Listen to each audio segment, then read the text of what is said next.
নমস্কার বন্ধুরা, কেমন আছেন সবাই? আজকে চলে এসেছি নতুন একটা ব্লগ নিয়ে। সাথে থাকুন আর আমাদের এই ব্লগটার ছোট্ট একটা প্রেজেন্ট দেখুন। Welcome back to my channel. तो आज कालिम्पोंग के लिए रवाना हो रहा है हम लोग, मेरा फैमिली टूर जो आप लोग को बोला था। আমরা রওনা দিয়েছিলাম বাইকে, আর বাইকে যাওয়ার মজা এক আলাদা ধরনের, কিন্তু একবারে যাওয়া সম্ভব নয়। তাই আমরা এই জায়গাটায় কিছুক্ষণের জন্য রেস্ট নিয়েছিলাম। জায়গাটা সত্যি সুন্দর, আর প্রচুর ট্যুরিস্ট আসে এইখানটায় রেস্ট নিতে।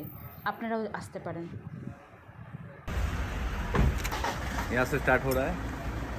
सुबह ही हम लोग यहाँ पे नाश्ता पानी करके निकल रहे हैं।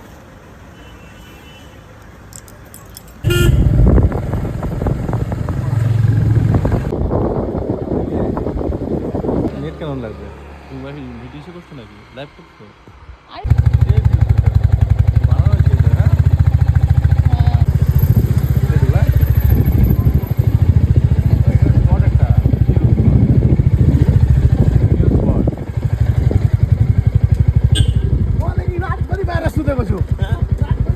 Morgan house.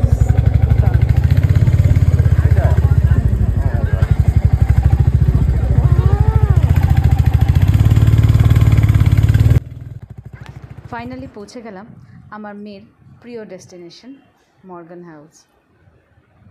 সত্যি অসাধারণ হাউস। সামনেই যেটা দেখছেন সেটা হলো রিসেপশন। আগে আপনাদের সেখানে সমস্ত ফর্মালিটিস পুরো করে নিতে হবে, তারপরে আপনাকেও তারা রুম দেবে। আর এদের এখানে রেস্ট্রিকশন রয়েছে, আর খুব এদের ডিসিপ্লিন। এরা 12টার আগে কিছুতেই আপনি যতই তাড়াতাড়ি আসুন না কেন, আপনাদের রুম দেবে না। তো আমরাও সেই জন্যই আমরা ওয়েট করেছিলাম। তারপরে আমরা ঠিক 12টার সময় রুম পেয়েছি। Hello guys, welcome back to my channel.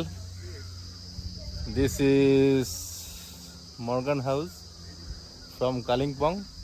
सबको बोलते हैं यहाँ पे हॉन्टेड प्लेस। एक्चुअली ये हॉन्टेड प्लेस नाम दिया है, लेकिन ऐसे कोई बात नहीं, इसमें कोई हॉन्टेड भूत वगैरह ऐसा कुछ नहीं रहता है, जहाँ तक मैं वीडियो देखा हूँ। সত্যি কথা বলতে কি, এটা হন্টেড প্লেস বলেই বিখ্যাত। আমার মেয়ে অনেকবার সার্চ করে দেখেছে যে মোস্ট হন্টেড প্লেসের মধ্যে এই নামটি, সেই কারণেই আমাদের এখানে আসা। তো আগে কথিত রয়েছে যে এখানে মিসেস মর্গানকে দেখা যেত, তবে আমরা যতদিন ছিলাম আমরা সেরকম কোনো অনুভব পাইনি। তবে একটা আলাদা রকম আমেজ রয়েছে এখানে থাকার মধ্যে। সেটা উপভোগ করতে যদি আসতে চান তাহলে অবশ্যই আসুন। তবে ভূত দেখতে যদি আসার কথা ভেবে থাকেন তাহলে সেটা একেবারেই ভুল হবে। এখানে কোনো ভূত বলে কিছু নেই, জাস্ট এটা একটা গল্প যেটা পুরনো হয়ে গেছে এখন বর্তমানে। তো সাথে থাকুন, আর আমাদের এই ভিডিওগুলো ভালো লাগলে লাইক করবেন, কমেন্ট করবেন। Thank you.